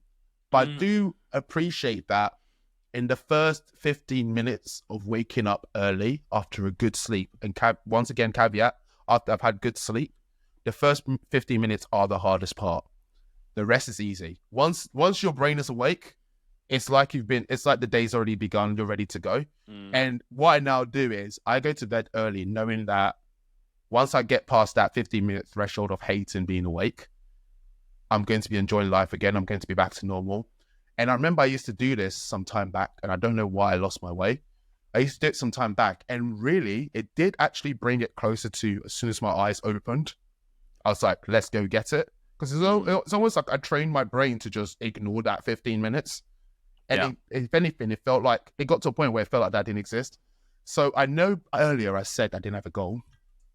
That would be one of the goals I have when it comes to exercise and improving my well-being. It is to open my eyes and be excited to just get things done in a day. Because before I go to bed, before I go to bed, I'm excited for what I can achieve the next day. What usually goes wrong is I wake up and I'm just like, I've got to do stuff today. Absolutely. And then after 15 minutes of walking around the house, I'm like, all right, let's do this. Excited. So I want to get back in that grind. I did cut your flow though. So that's good. I actually want to ask you a question because I'm thinking with listeners in mind.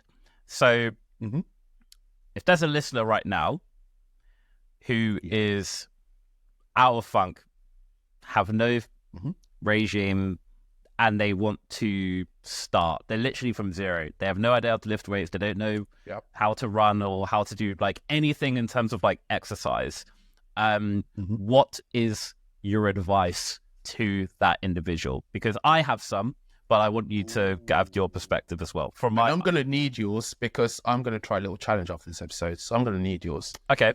But yeah, carry on. But what advice would you give to that person? Perfect. So the advice I would generally give is pretty much the same as what you said before. And it's the same as I saw Joe Rogan was having a bit of a tit for tat with Jordan Peterson's daughter in an argument about being so physically unable to do anything that you can't even go to the gym. You don't need to build up slowly, but you should at least try. to build up slowly, right? You should just get up and go for a short walk. If that's what you're capable of doing, just get up and go for that short walk. And then you've done this short walk. The next time you give it a go, get up and try and walk longer, or try and walk for longer, or try and achieve a longer distance within a shorter time if you can, if that makes sense. So either walk the same journey, but do it quicker, or keep the time, but walk even further. Try and challenge yourself each time. What I did with myself, and I'm speaking for myself because I don't have a personal training certificate. I've not got no level 3 to go and stand at the gym and wear a cool outfit and point to stuff and tell them to do push-ups. I've not got that. I've only got my personal experience and what I've done. And what I got myself into doing is rewarding myself with little achievements. But nowadays, I don't over-celebrate those achievements. Like when you do a big win like a marathon, that's a huge win. You should celebrate. You should take a break after that because it's a massive toll on your body. But when I hit a PB now, or when I hit a PB for sets, I don't look at it as in, oh, I've hit my PB, job done. We don't need a gym no more. This is the old mindset I had. And what basically happened was I'd hit a PB and then I'd just spiral downwards. Because after that, I'm like, I've hit the goal now. There's nothing else to achieve. And I'll come back to the gym after like 2 months off and I'll just be like, I can't do this anymore. Why can't I hit it? Then I'll be upset with myself, spiral down again. Now my mindset is I've hit my PB. That means my body can do more. That means my body at least can do this personal best. Because I don't count a PB as like my 1 rep max. I'm sure I've got bigger 1 rep max than what I've got. I count my PB as like, what can I do 8 reps with? That's my new PB. Yeah. So if I can do 8 reps with that, I'm going to come back the next time. And when it's that body weight I'm working on again, that's the way I start with. I'll do my little warm up and then my aim is to do all of that workout with that weight at a minimum or go higher. Now, obviously I'm not the Hulk. There is going to be a limit unless I decide to start juicing, which is never going to happen because I have enough health problems as it is. I've got problems and I'm not going to go down the steads path, right? I don't even know what I should take if I wanted to. Long story short, because I know that there's going to be a physical limit for me, once I reach that limit, I'm just going to try my best to stick at that for as long as I can. And every now and then I'll still try and push harder. But I'm not going to feel as beat down when I reach that limit. Well, I hope I don't. I hope I don't feel as beat down. And that's the mentality I'm trying to say that other people should try and adopt because I know it's worked out for me. So at the very least, give it a go. Don't just hear me out and be like, oh, well, he did it. He's clearly been doing it for ages. Like, I started somewhere. Yeah. And the only evidence I've got is there was a point where I couldn't even lat pull down my own body weight. I couldn't even lat pull down 70 kg when I weighed 76. But right now I weigh 111 on a good day. And I can lat pull down 250 kg, 8 reps for 2.5 sets, let's say, because sometimes I need a spot on the last set. But at the very least, I can do it.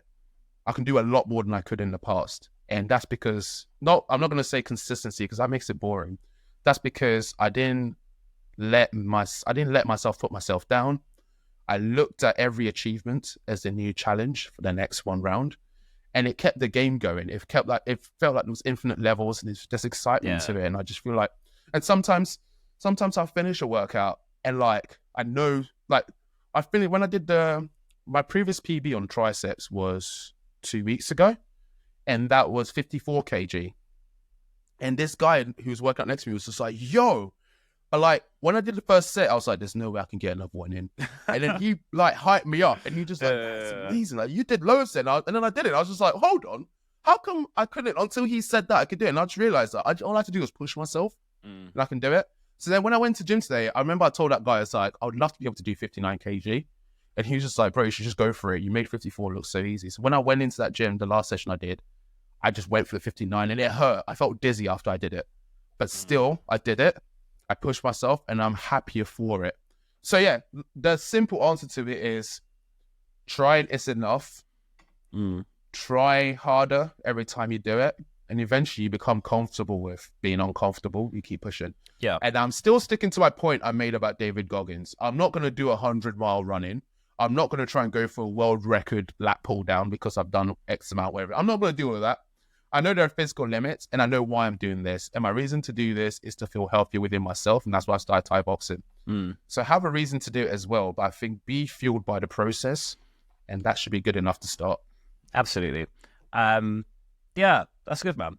What I was going to add, throwing it back to you, by the way. Yeah, throwing it back to you. What I was gonna add to that is, I think it starts with, it sounds very cliche, but it starts with a decision. You have to make the decision, or if you're in really, really bad like nick and shape, the decision is going to be made for you, right? You don't want a professional saying you need to lose this or you're going to go to an early grave. And I think that fear for some people, then the decision is made for them. Then they're like, right, well, I have to. Otherwise, I'm going to die.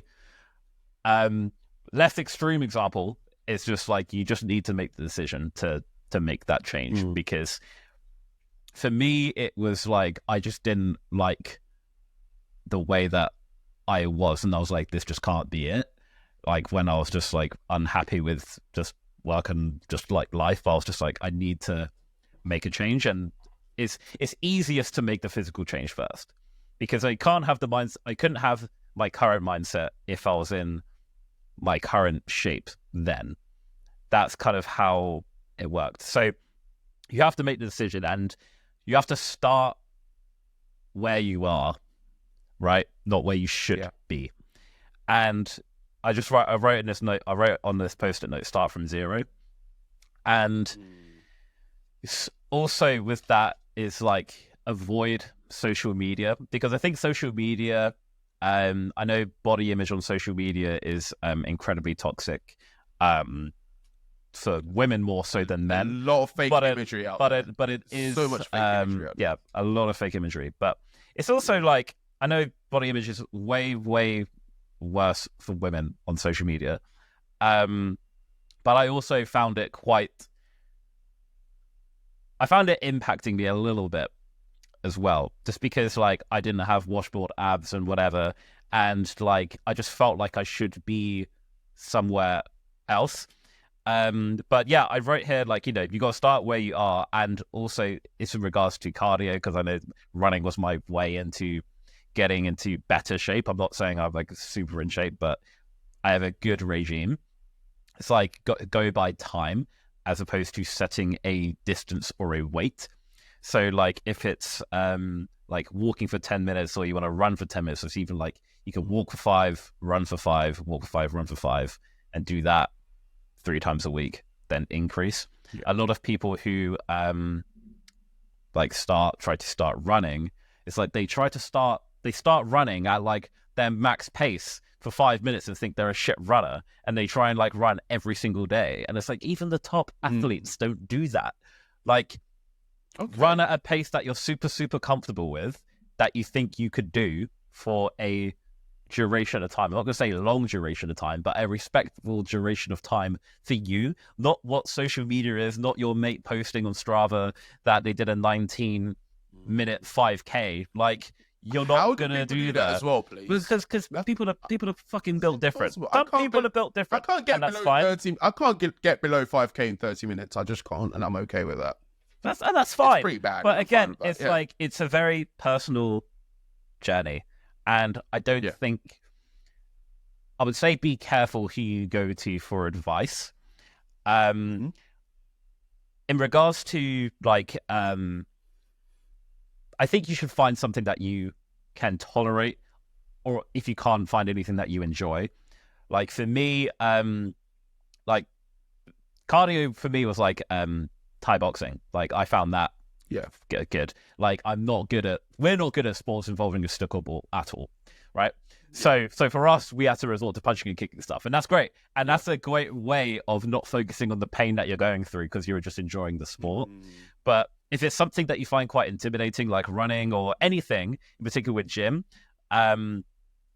community, for the most part, in my experience, is actually pretty sweet. But also, you probably have a friend who is in better shape than you are, and you should ask them for advice, right? Not to say like I said, I'm always careful who I go to advice with. I don't think going to advice with someone who you think is in worse shape than you is the best way, because that advice isn't really going to mean a lot. But I think going to your friends, keeping it close, be like, listen, I'm trying to get better at doing this. Could you help me out? I think that's great. And obviously, if they're a good friend, they're going to help you out.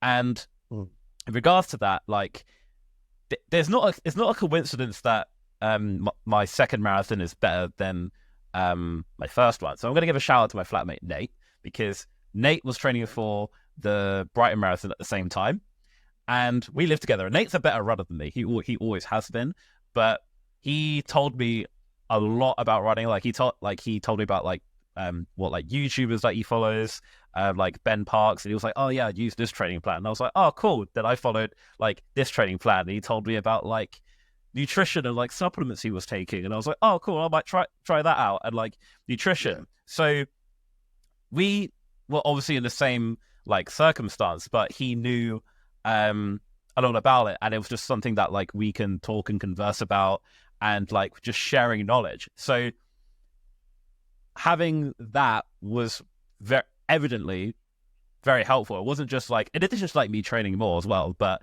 I also had someone in my close network who I could talk to about it. And my other mate, Deej, I always talk to him about gym, and we sometimes used to go to gym sessions. We have sometimes done gym sessions together, and I'm doing stuff now that I can't remember what he taught me, but I know I'm doing stuff that he taught me in the gym. So again, finding people who are better than you at the thing, you should like relish in that. And yeah, like I said, like I would say put your ego aside and be like, look, this is where I'm at, help me get to a higher level, and then like it's cool. But like I said, start where you are. And yeah, I think that's a well-rounded view. That's a good we're nearing a good spot to end on. So my challenge I'm setting myself tonight was, and what I told Lee, and I think I said it in the episode as well, I'm going to try from couch to 5K today. I'm just going to try and run as far as I can today. Okay. Because I didn't go training. It's currently 9:25 p.m. All right. What would you suggest I do right now? What would you suggest I do before I leave the house right now? Can you quickly before I judge, just because I know couch to 5K has helped a lot of people, right? And I've not even done a couch 5K. I'm literally getting up from my chair and doing 5K. This is a literal couch 5K. I was gonna talk about. I thought you were referring to the actual like. No. Like, this is a literal. When I get up from here, I'm gonna go put my trainers on, change my top into something more, running in. Okay, and I'm gonna go for a run. That's good, man. That's sick. Yeah. And sorry, what was your question? You just want what should you do before? My question was, what should I do in preparation for it? And then I had a follow up of, what should I do whilst I'm running? Like, what should I process whilst I'm running to keep me going? Okay. What I'd say to you is have some water. Okay. I'll do that. I'm not gonna oversaturate your brain right now. But for me, I find pre-hydration is better than hydration during for runs. Okay. In terms of what you should focus on during the run, I think just focus on, because I know you're going to obsess over like your time and things like that, even though you haven't run a 5K in ages. I actually wouldn't say set out to do a 5K. I would say set out to run for half an hour. That's what I would actually say to you. Okay. And and then I would preload like a podcast or music playlist and just stick it on. Yeah. And then if you have a timer for half an hour, you then just stop. I would say that for you is the best way to enjoy it, and just run easier than you think your easy pace is. Run ridiculously slow that you think is ridiculously slow, and can leave your ego at the house and just run. Okay. Don't set off too fast. Set off super, super light, and it doesn't matter if you hit 5K. It really doesn't matter. It's only because you told yourself doing 5K. Your goal is actually half an hour. So I would say just go out the house, walk when you need to walk, like listen to your body as opposed to anything else.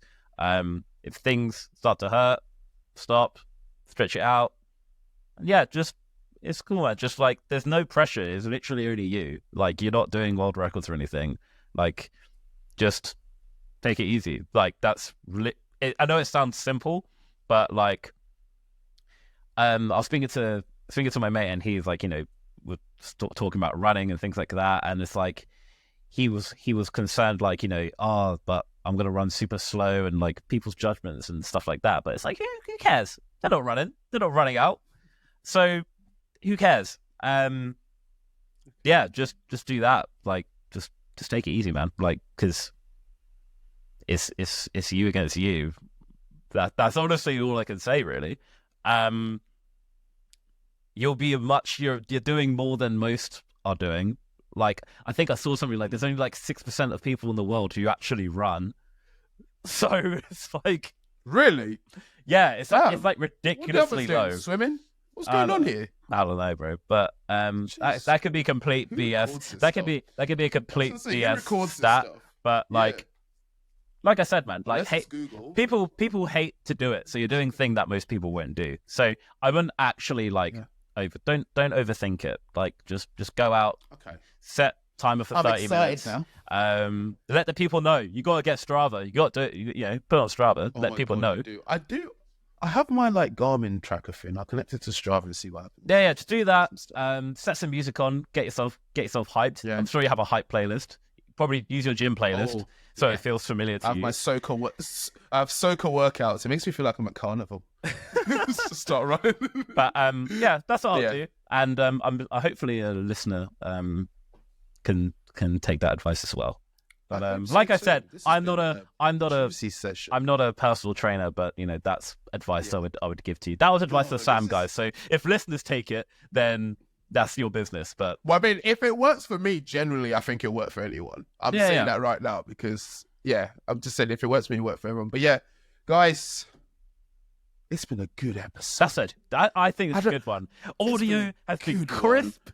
Audio is crisp. I mean, we don't know that yet. I think you've got no. We don't know that yet. It's good. No. I'm backing it now. Audio will be good. Right, I think this probably be our longest episode. I think this is our. This will be our longest episode because we're even after editing, it's going to be our longest. Yeah. Right, this guys, is a juicy one. Time for the outro.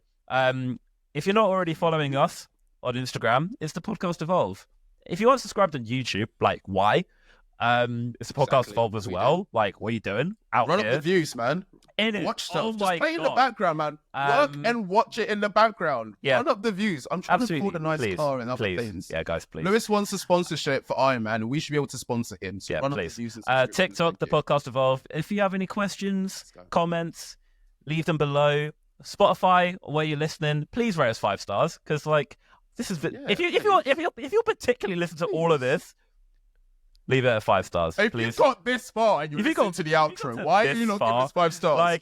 Like you hate us that much, you've listened just to not give us 5 stars. You're petty. You're taking the piss. You're childish. You're childish. You're actually no childish. jokes. I take it back. No, I take it back. Give me 5 stars. I beg you. I'm sorry. I shouldn't have said that. Guys, really hope you enjoyed this one. I think this is probably my favorite one. Yeah, just because I talked about the marathon rant free.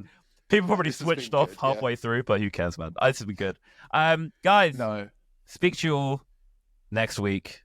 Take care. The website. Peace. The website. Oh, www.thepodcastevolve.com. I didn't work on it for free, Lewis. I'm sorry. Promote it. Sam did a www.thepodcastevolve.com. Yeah, Sam built the website. He's really proud of it. Check it out www.thepodcastevolve.com. I mean, it could be better. Yeah, it's fine. Love you. Right. Love you guys. Newsletter. Bye. All right, love you. Bye. Bye.